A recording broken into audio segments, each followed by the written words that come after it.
Guinée était venue jouer le tournoi U17 UFOA. Malheureusement, elle va rentrer chez elle parce qu'on dit qu'il y a des cas de fraude, qu'il y en a plus de 4 et que le règlement n'accepte pas cela. Comment vous accueillez cette décision de l'UFOA? Merci d'abord pour cette opportunité que vous m'offrez en me tendant votre micro ce matin. C'est un sentiment de désillusion dans la mesure où la Guinée, à travers le gouvernement, le ministère des Sports, mais aussi de la Fédération guinéenne de football, avait pris toutes les dispositions utiles pour nous permettre d'éviter tout problème lié à l'âge des enfants. Parce qu'on le sait bien, l'IRM ne peut jamais, avec exactitude, déterminer l'âge d'un enfant. Mais quelles dispositions votre gouvernement ou votre fédération avait-elle prises?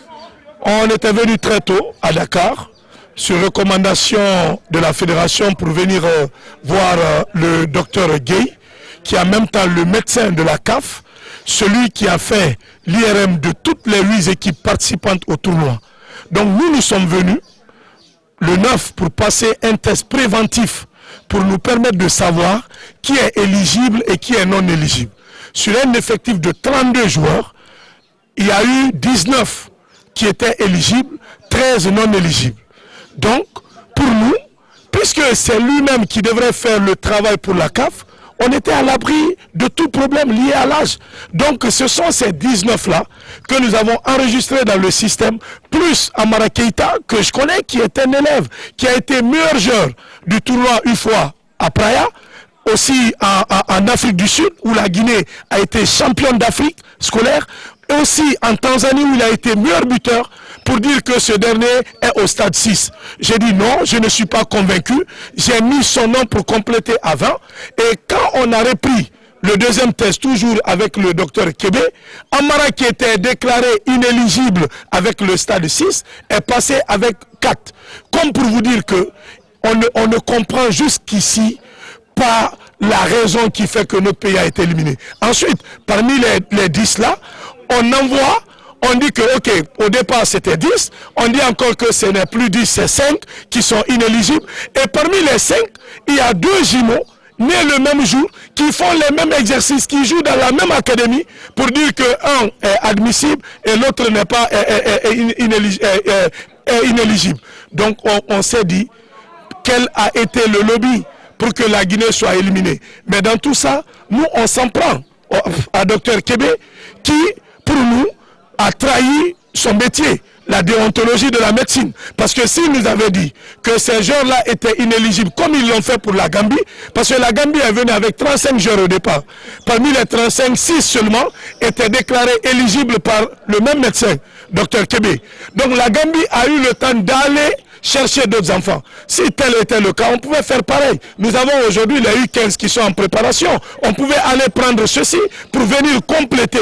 Nous avons même des jeunes nés en 2010 qui sont ici, dans ce centre de formation. On pouvait les faire appel, puisque c'est des citoyens guinéens.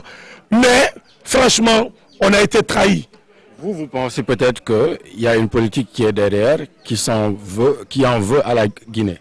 Bon, moi je ne peux pas accuser le peuple sénégalais, dans la mesure où nous avons été accueillis par le peuple sénégalais, mais c'est Dr Kébé, qui est un médecin sénégalais, en complicité avec certains membres de WAFU et puis de la CAF, qui nous ont fait ce coup. Parce que... Mais quel intérêt Dr Kébé a-t-il pour vous faire ce coup-là? Parce que pour moi, c'est juste une machine. Cette machine-là a recalé certains. Vous l'avez dit à l'entente de votre propos que les IRM ne sont peut-être pas fiables à 100%. Et ça, on a toujours su que c'est 80% peut-être de fiabilité.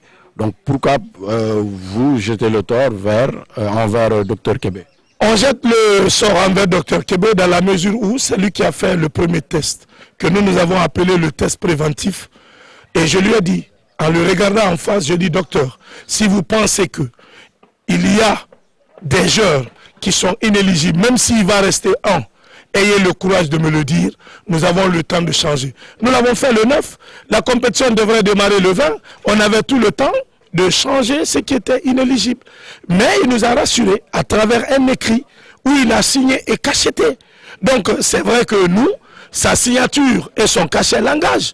Donc il ne peut pas nous dire, en tant que médecin de la CAF, qui était en charge de faire l'examen des 8 nations, que nos joueurs sont éligibles et qu'à la fin, on dit qu'on est éliminé. Mais quand vous avez fait la contre-expertise, vous l'avez fait où? On l'a fait à Imotsen. Et là, sur les 10, 5 sont passés et on dit que 5 autres n'étaient pas bons. Mais tout ça, comme on l'a dit, et même au niveau de la CAF, excusez-moi du terme, il faut qu'on bannisse ce problème d'IRM. Parce que vous avez vu, au niveau de la FIFA, c'est formellement interdit. Parce que c'est comme du jeu de dames. On ne sait pas où ça peut tomber. Je préfère ici un contrôle physique que l'IRM. Parce que pour moi, l'IRM... Mais comment on peut faire le contrôle physique? On peut faire le contrôle physique à travers une commission mise en place, à travers le visage, la morphologie d'un enfant, on peut savoir si c'est un jeune ou pas. Non, il y aurait beaucoup plus de problèmes s'il n'y avait pas le... Oui, mais regardez aujourd'hui, le problème que l'IRM cause. Vous avez vu hier le match du Sénégal, il y avait au moins plus de 10 joueurs qui doivent normalement être revus. Parce que quand vous voyez... Non, c'est pas parce que vous les avez vus. Permettez, j'étais au stade. Quand vous prenez l'équipe, on a vu les photos, les images et tout. Je vous dis plus de 10, je pèse mes mots. Je ne suis contre personne. La Gambie, c'est pareil. Donc, c'est pour vous dire, on ne peut pas, avec exactitude, encore une fois, déterminer l'âge d'un enfant à travers l'IRM. Donc, c'est au fait ça.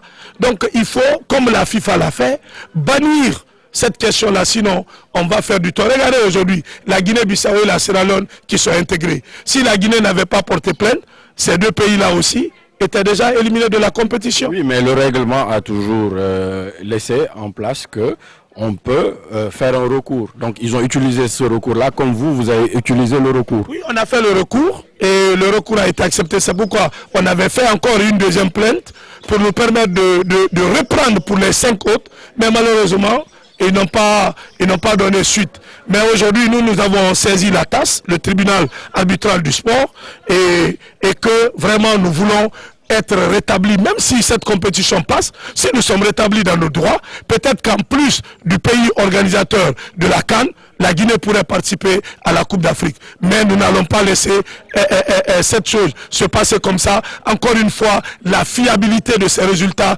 est remise en cause dans la mesure où, dans toutes les équipes qui ont porté plainte, imaginez, le nombre qui était défini au départ par la CAF a diminué. Donc ça veut dire encore une fois qu'il y a incohérence dans les résultats. Par exemple, quand je prends les deux jumeaux, Alousseni et Alassane Diallo, qui sont nés le même jour, qui évoluent dans la même académie, qui font les mêmes exercices physiques, je ne peux pas comprendre qu'un soit recalé et que l'autre ne le soit pas. Encore une fois, manque de fiabilité dans ces résultats. C'est comme si on avait décidé d'éliminer la Guinée. Mais en tout cas, jusqu'à preuve du contraire, nous n'allons pas lâcher prise. C'est pourquoi on a porté plainte, non seulement au niveau du tribunal arbitral du sport, mais aussi on va porter plainte contre tous ceux qui ont été associés à ces résultats, parce qu'on n'est pas prêt à lâcher. C'est une déception. C'est une déception totale. Les enfants, et c'est pourquoi d'ailleurs nous avons voulu faire ce match amical aujourd'hui pour les décrypter un peu, parce que moi en tant qu'enseignant, je ne peux pas laisser ces enfants être abattus. Il faut remonter leur morale, puisque leur carrière ne va pas s'arrêter là. Je vous donne un exemple. Il y a eu 2 internationaux sénégalais ici qui ont été recalés avec les U17, dont les parents étaient convaincus que les enfants n'avaient pas dépassé les 16 ans. Aujourd'hui, qui sont devenus des grands joueurs à l'international. Je ne vais pas dire ici leur nom, mais aujourd'hui, si ceux-ci avaient arrêté, est-ce qu'ils allaient être des internationaux aujourd'hui? Oui, mais ils n'avaient pas joué le tournoi. Oui, ils n'ont pas joué le tournoi, c'est ce que je dis, mais ils étaient dans l'âge, parce que les parents étaient convaincus que c'est eux qui les ont mis au monde et que vraiment c'était l'âge réel de leurs enfants. Okay, aujourd'hui, à la Fédération guinéenne de football, quelle politique vous menez pour peut-être contrecarrer les tricheries sur l'âge ou l'identité? Nous, pour la première fois, on a préféré faire l'ossature de cette équipe nationale cadette sur l'équipe nationale scolaire U15. C'était pour éviter tout problème. Après, comme il y a eu le championnat U17, on a pris quelques-uns pour les mettre là. Donc vous avez vu, parmi ces jeunes, comme je vous l'ai dit, leur capitaine dans le premier test, était au stade 6, d'après Dr Kébé. Au stade 6, ça veut dire qu'il a à peu près quel âge? Inéligible, ça veut dire qu'il avait 17 ans et plus. Après le deuxième test par la CAF, il est redescendu au stade 4. Parce qu'on s'est dit, est-ce que c'était une façon d'éliminer nos meilleurs joueurs? Parce que je vous dis, parmi les joueurs, les 13 qui ont été recalés, on avait 6 de nos titulaires qui étaient dans cette équipe. Vous-même, regardez ces enfants-là. On peut vous dire que ceux-ci ont dépassé 17 ans. Parce que, comme je vous l'ai dit, même la physionomie... Vous avez quel âge? J'ai 16 ans. Tu as 16 ans. Vous jouez dans la même équipe. Oui. Même académie. Et lequel d'entre vous a été recalé? Non, ils ne le savent pas parce qu'on n'a pas reçu de liste. Mais tout ce qu'on sait, on a dit que parmi les deux jumeaux, un a été recalé. Mais pourquoi vous n'avez pas demandé qu'on vous donne la liste On de... a demandé, ils ont refusé. Même dans notre plainte, aujourd'hui, vous pouvez aller sur la page de la Fédération guinéenne de football. Tout cela a été relaté sur le site de la Fédération. Et ils ont refusé de mettre à notre disposition les résultats des 5. Donc, comment vous pouvez savoir que ce sont les jumeaux-là qui ont été recalés? Oui, parce qu'ils faisaient partie des 5. Des 5, ils faisaient partie. Voilà, tout simplement. On n'accuse pas. Au fait, on est parti de la réalité. On est parti des documents. Parce qu'imaginez, vous êtes médecin. On vient faire les tests chez vous. Vous nous attestez que ces joueurs sont éligibles. D'autres ne le sont pas. On revient quelques jours, 4-5 jours après. Chez vous, encore, vous faites les mêmes examens. Après qu'on nous dise là-haut qu'il y a 10 qui sont recalés. Ça ne vous donne pas à réfléchir? Mais quel intérêt Non, à c'est une Wafou question que je vous ou ai bien posée. la CAF? Ça ne vous donne pas à réfléchir? Si, mais je vous demande maintenant... Donc c'est la même question. C'est la même question qu'on s'est posée. Regardez, même aujourd'hui, on nous dit, ah oui, le règlement après 48 heures, il faut libérer, il faut envoyer les enfants à la va-vite. Ce n'est pas comme ça, on n'a pas volé. C'est des humains. Et puis l'hôtel s'était payé jusqu'au 27. Donc c'est à partir du 27, les équipes éliminées peuvent rentrer. On a eu un cas de force majeure, indépendamment de notre volonté. Donc l'humanisme voudrait qu'on manage au moins les enfants. Mais c'est pour vous dire qu'aujourd'hui... Donc vous pensez qu'on vous a chassé de l'hôtel? Oui, on nous a chassé de l'hôtel. Parce que les hôteliers, eux, ils ont fait un bon de commande pour jusqu'au 27.